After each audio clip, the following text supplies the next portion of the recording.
with Cape Media News Conversations. I'm Sarah Colvin. Hearing a lot about bugs as we get into the summer season, ticks and mosquitoes specifically, and to talk to me about these pesky creatures, I have two local experts, Larry Dapsis, entomologist with the Cape Cod Cooperative Extension, and Gabby Sokolsky of the Cape Cod Mosquito Control Project. So my tick expert, my mosquito expert, thank you so much for coming in. Yeah, great to be here, and thanks for the invitation to talk about our favorite subject, Definitely. bugs. So the first thing I want to ask, and I'm going to ask you both this question, is why bugs? How the heck did you get into this business? I grew up in the Worcester area, and we didn't have internet when I was a kid, so I spent a lot of my time in the woods, around swamps and meadows, and I'd bring all kinds of things back home in jars, including insects and things, and I'd be looking at them and seeing what they do, how they look, and I'd release them. And then I went to college and was studying environmental science at Fitchburg State, and where I focused on surface water ecology. And when I was thinking about graduate school, my advisor said, you don't want to go that way unless you want to starve, okay?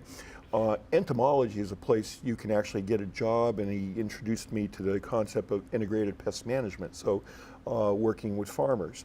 So I went to UMass Amherst in vegetable crop entomology, and once I got into my entomology courses, I was all consumed. I couldn't get enough of it.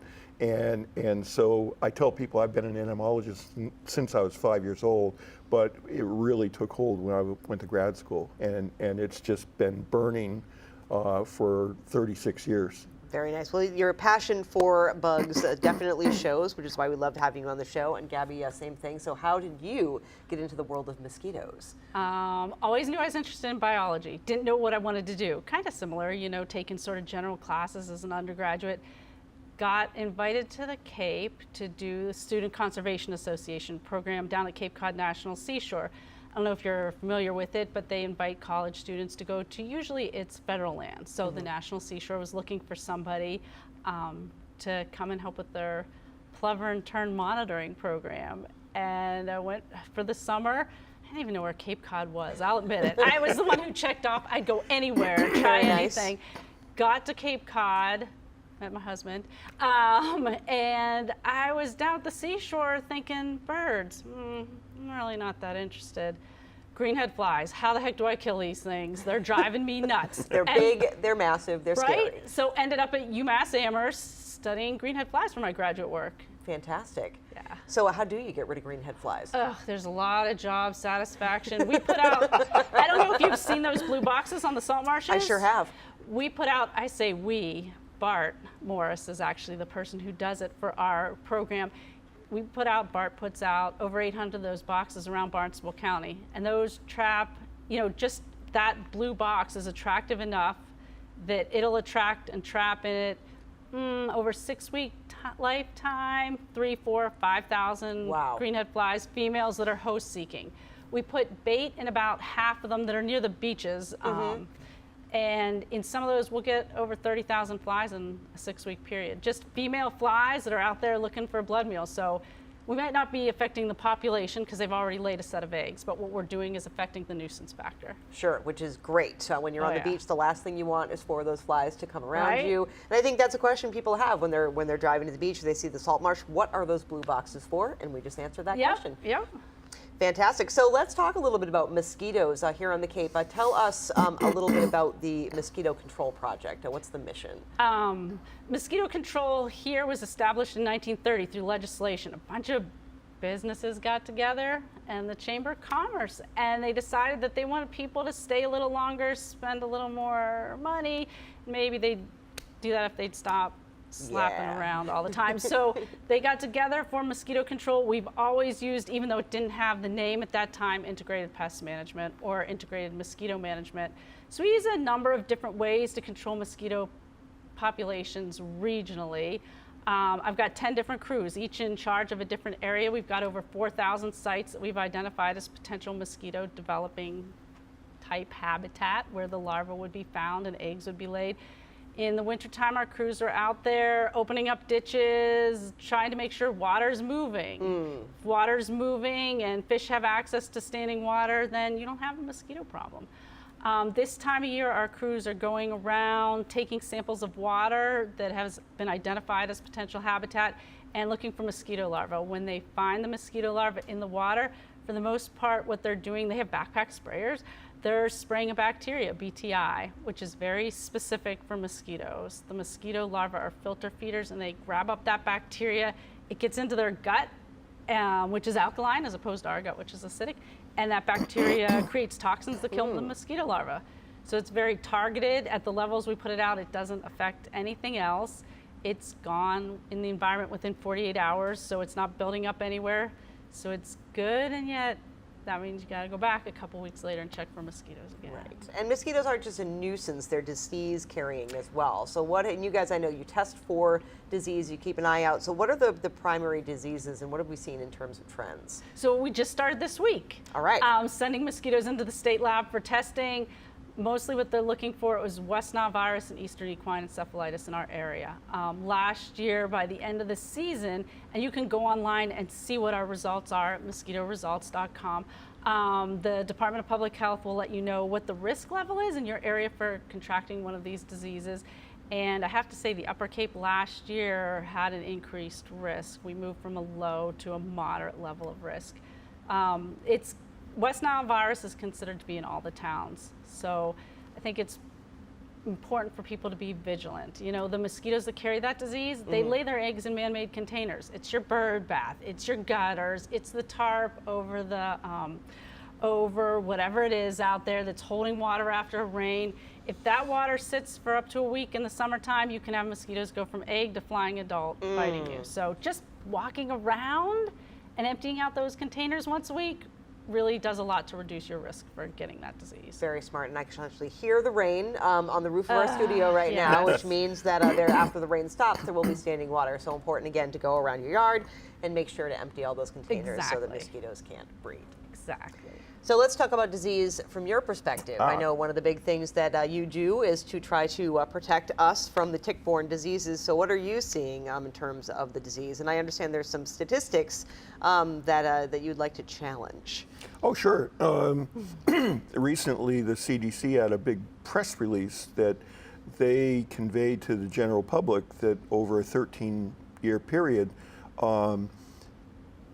mosquito, flea, and tick-borne diseases tripled. I mean, it was a huge increase. But it's interesting where you look at where they got the numbers from, and where you saw the biggest spike in the number of cases, it actually includes cases of Zika virus in U.S. territories, so not even continental United States. So they're kind of padding their numbers. So, you know, their game plan is, you know, the U.S. is not protected. We don't have to plan. We need more money. I mean, that's the same old thing.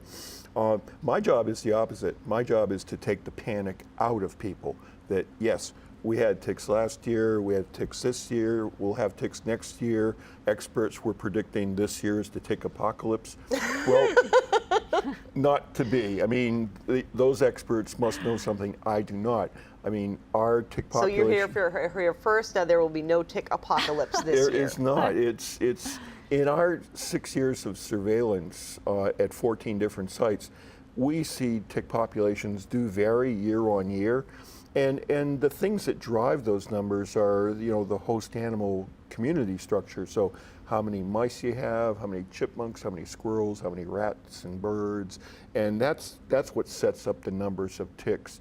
And so we don't see it, you know, here one year and then through the stratosphere the next. The populations, they oscillate. So the message is that ticks are here every year. Even in a good year, it's a bad year. Okay, you got to be tick vigilant all the time. Our tick season starts January 1st, goes to December 31st, and starts up again January 1st. So anytime you get temperatures above freezing and a break in snow cover, you have tick activity. But what's going on right now is we've had a transition from what was out there was generally adult stage ticks that hatched out last September, October, and they've been with us until just a few weeks ago. Now the nymph stage of that deer tick is out there, and they're the size of a poppy seed. And so by virtue of that size, a lot of people don't detect that bite. It eludes tick checks. So that stage is responsible for 85% of all tick-borne diseases. Oh my. So we need to be vigilant year-round, but during the summer months, those nymphs, so they're down in the leaf litter, and as we've discussed many times, permethrin-treated clothing and footwear is the number 1 protection tactic, most effective tool in the box. Absolutely. So my job isn't to eradicate populations locally like Gabby does. We're about personal protection. It's prevent the tick bite in the first place, because what I tell people over and over and over, do what we're telling you to, because if you get a tick bite, you're not feeling good, walk into a doctor's office, that outcome is not certain, and that should scare you. Absolutely. So does the tick world and the mosquito world, do they ever intersect? Are there things about your jobs that are similar? We communicate frequently. I mean, Often. I do tick training for Gabby's crews because they're out in harm's way all the time. And we bring samples to Larry.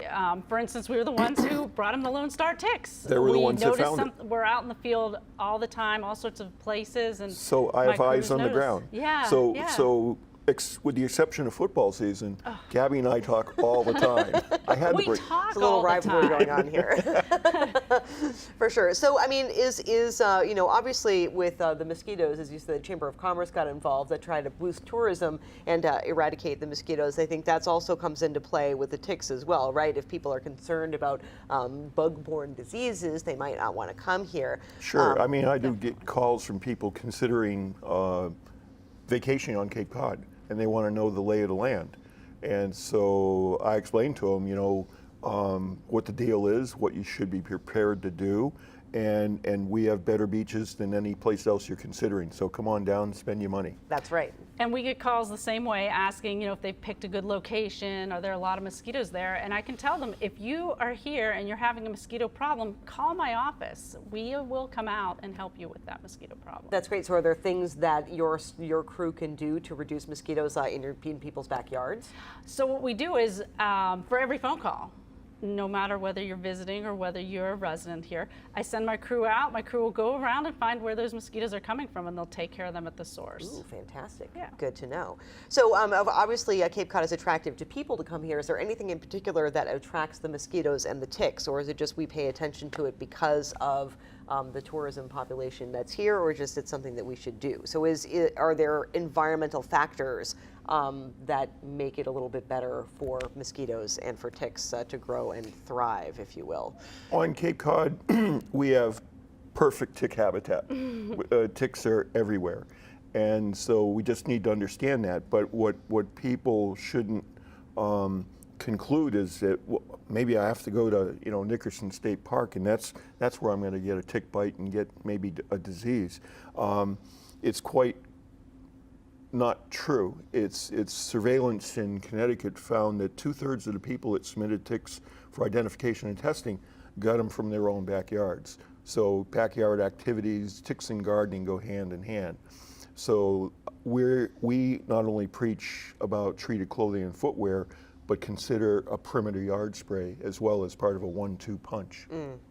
Great. And So mosquitoes, on Cape Cod, we have the fortune of being surrounded by salt marshes. Salt marshes are fabulous places. I spend a lot of time there. They're also a place where you get mosquitoes developing that are very aggressive, daytime biting mosquitoes. The species that live in the salt marsh will fly for 5-10 miles, easy to find a blood meal. So that's an issue for us. And it does make it a little more difficult, but we do a lot of work to make sure that that's not happening. So it's funny because really Cape Cod's not a great place for mosquitoes. Here on Cape Cod, we have about 25 species of mosquitoes that are common. Just off Cape, maybe 40 or 50 species. So actually Cape Cod's really dry and windy, and mosquitoes don't love that. well, that's good to know. Yeah. What is the life cycle of a mosquito?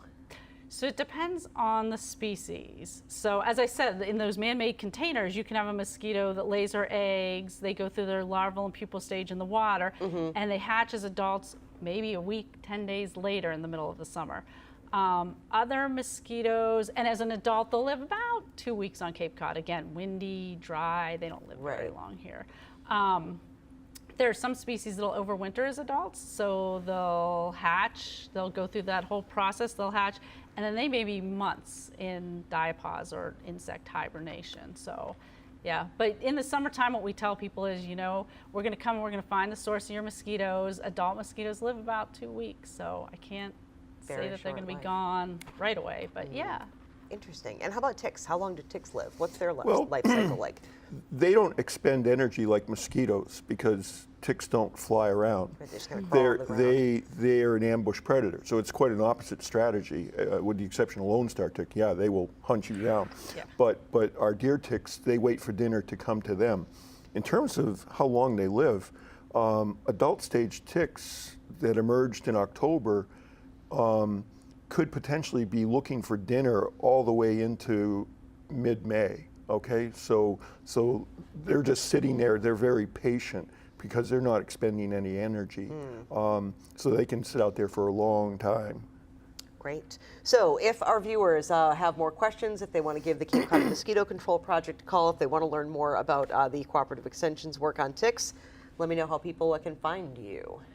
Anybody can call our office. The phone number is 508-775-1510, and we just had our website go live. I know it's slow for us to come into this century. It's hard with this quasi-state. Yeah. But people can also look at our website as well. Fantastic. And we have CapeCodExtension.org, and my office number is 508-375-6642. We're always open for business, and I'm always willing to go out and talk to groups. Great. Very, very nice. Well, Larry Dapsis and Gabrielle Sokolsky, I thank you so much for joining me today and talking about ticks and mosquitoes. Thanks. This has been great. Thank you. Thank you so much. For Cape Media News Conversations, I'm Sarah Coleman.